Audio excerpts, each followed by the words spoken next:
사회가 힘들고 어려울수록 우리에게 필요한 것은 서로가 서로에게 힘들 때 따뜻한 위로의 말을 건넬 수 있고 힘내라는 용기의 말을 전할 수 있는 진정한 어른이 우리 주변에 많다면 정말 힘이 될 것입니다.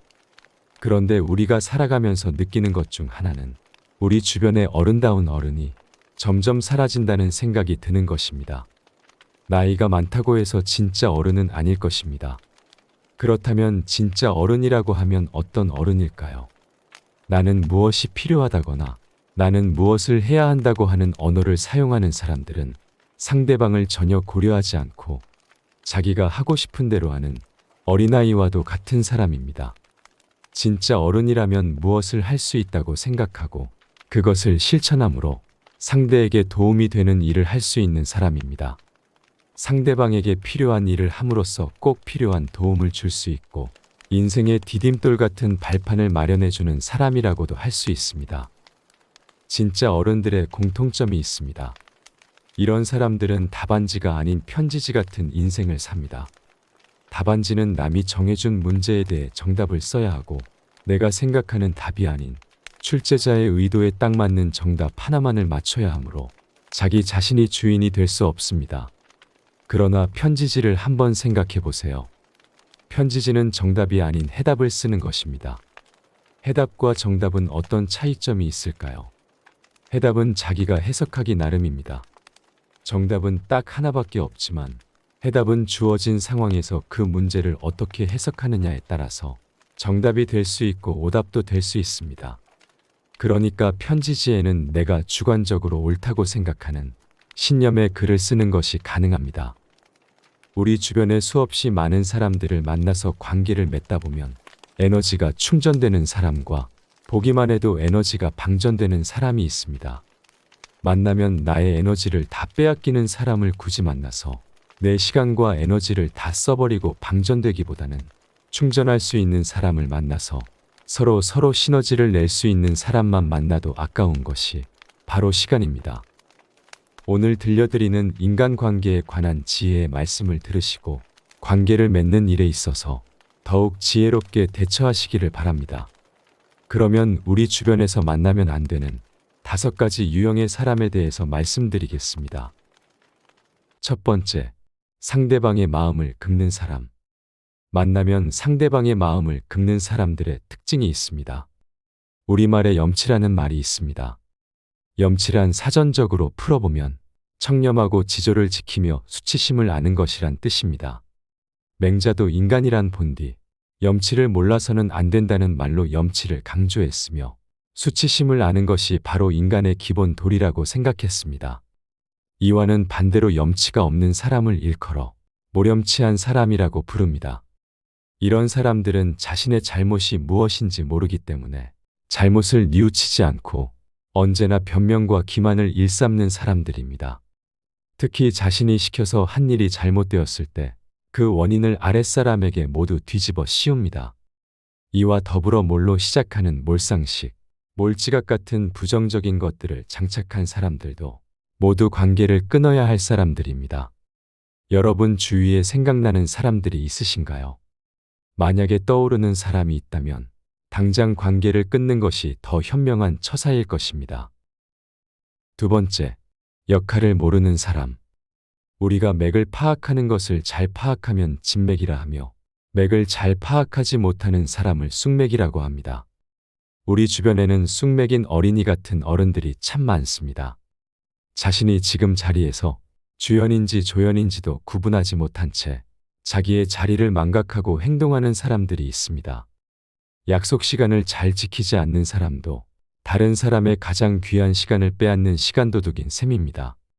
이렇듯 자기의 자리를 잘 파악하고 자신의 역할을 잘 수행하는 사람은 진짜 어른이고 그런 역할을 망각하고 마치 자신이 주인공인 양 행동하면 꼰대 소리를 듣기 십상입니다.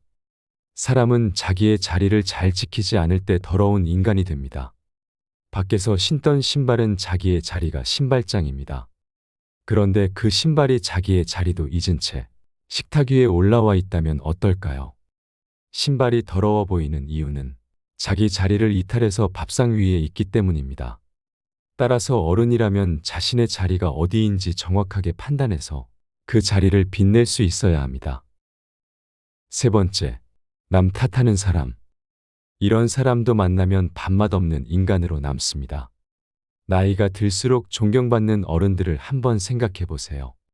그런 어른들은 큰 문제가 발생했을 때 거울을 보며 자신을 자책합니다. 내가 이것을 실수해서 문제가 생긴 거야 라고 스스로의 잘못을 정확하게 자신에게 돌리고 반성합니다. 또한 상황이 좋을 때에는 창문을 바라봅니다. 바깥에 있는 저 구성원들 덕분에 일이 잘 됐어 라고 생각합니다. 그러나 밥맛 없는 어른들은 이것을 거꾸로 합니다. 일이 잘 될 때 거울을 쳐다보면서 자화자찬을 늘어놓습니다. 또한 일이 잘 안 될 때는 창문을 바라보고 손가락질을 합니다. 바로 저 사람들 때문에, 환경이 나쁘기 때문에라고 안 될 수밖에 없던 이유를 남 탓이나 환경 탓으로 돌리기 일쑤입니다. 이런 사람들은 남을 배려할 줄 모르고 감사할 줄 모르며 겸손할 줄 모릅니다. 그래서 이런 사람들을 만나면 정말 머리가 아픕니다. 왼손과 오른손 사이에 가지고 다녀야 할 손이 있다고 합니다. 그것은 겸손이라고 하는 것입니다. 문제가 생겼을 때 자신 안에서 찾으려고 노력해 보세요. 문제가 안에 있든 바깥에 있든 그것이 중요한 것이 아니라 원인을 책임지는 자세와 태도의 문제입니다. 그러면 존중받는 어른이 될 수 있습니다. 네 번째, 비난만 하는 사람. 비난과 비판은 한 글자 차이입니다. 그러나 엄청난 차이가 있습니다. 비난을 시작하면 대책이 없습니다. 그냥 감정적으로 자기 마음에 들지 않기 때문에 기분이 나쁜 것입니다. 그래서 상대방에게 아무런 이유도 없이 기분 나쁜 욕을 막 쏟아내기도 합니다. 그러면 욕을 먹는 상대방은 화살이 가슴에 꽂혀 평생 나쁜 기억으로 남습니다. 못은 벽에 박는 것이지 마음에 박으면 안 됩니다. 그러면 빼지도 박지도 못하며 설령 빼더라도 그 상처가 깊고 오래갑니다. 비판의 빵은 나눠 먹으면 좋습니다. 상대방이 혹시 간과했거나 잘 몰랐던 문제점들을 찾아서 겸손한 태도로 무엇이 문제였는지를 정확하게 알려주는 것이 바로 비판입니다. 그래서 그 문제를 받아들이고 개선하면 현재보단 훨씬 더 효과도 높아지고 성장할 수 있습니다. 그래서 비난은 항상 도움이 안 되지만 비판은 받을수록 건설적인 대안을 찾아서 지금보다 훨씬 더 높은 위치로 올라갈 수 있습니다. 비난의 화살을 아무렇게나 쉽게 날리는 사람들은 많은 생각도 하지 않습니다. 주로 즉흥적으로 대응하는 말을 날립니다. 사람은 누구나 장점과 단점을 함께 가지고 있습니다. 그러나 유독 가까운 지인이나 동료 중에 나에게 도움이 될 거라며 단점을 콕 집어서 이야기하는 사람들이 있습니다. 아무리 그 말이 좋은 말이고 좋은 의도였다고 하더라도 그 말을 듣는 사람이 기분이 좋을 리가 없습니다. 먼저 기분이 상한 상태라면 단점을 고칠 리도 만무하겠지요. 그러니 비난하지 말고 정중한 태도와 진정을 담은 비판으로 상대방을 대해야 설령 당장은 기분이 좋지 않더라도 단점을 고쳐보려는 노력도 할 것이며 좋은 방향으로 나아갈 수 있습니다. 다섯째, 단점만 보는 사람. 너는 앞으로 이렇게 하면 훨씬 좋아질 수 있어. 너에게는 이런 좋은 점이 있으며 이것을 더욱 살리면 이 분야의 최고도 될 수 있어 라고 말해주는 어른을 만난다면 기분이 좋겠지요. 그러나 어떤 어른들은 정말 수많은 가능성 중에서 그것들은 싹 무시하고 못하는 것만 들춰내고 꼬투리를 잡아서 계속 지적질을 합니다. 그런 어른이라면 아무리 가까운 사이라도 다시는 만나고 싶지 않을 것입니다.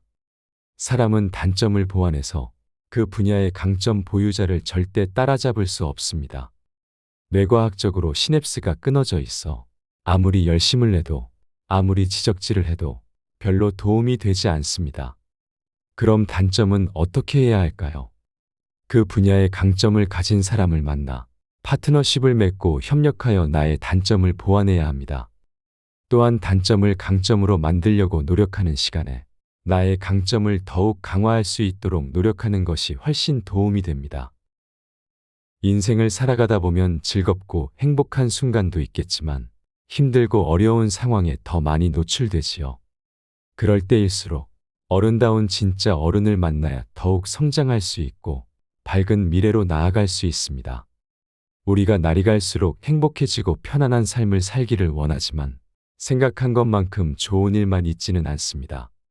이럴 때일수록 나의 에너지를 빼앗아가는 사람이 아니라 나의 에너지를 채워주고 함께 성장해 나갈 사람을 만나는 것이 무엇보다 중요합니다. 여러분 주변에 어떤 사람들이 있는지를 한번 살펴보시고 당장 헤어져야 할 사람과 계속해서 만남을 이어나가야 할 사람이 누구인지 정확하게 분별할 수 있기를 바랍니다. 진퇴양난이라는 말을 다들 들어보셨을 겁니다. 앞으로도 뒤로도 못 가는 매우 위험한 상황을 나타내는 말인데요. 그럴 때 포기하지 마시고 눈을 돌려 옆으로 난 길을 찾으시면 좋을 것 같습니다. 절망하고 포기하기보다 희망의 눈을 뜨시길 바랍니다. 여러분의 지혜로운 삶의 여정을 함께합니다. 이상으로 밤을 잊은 철학이었습니다. 철학이 있는 여러분의 삶을 응원하겠습니다.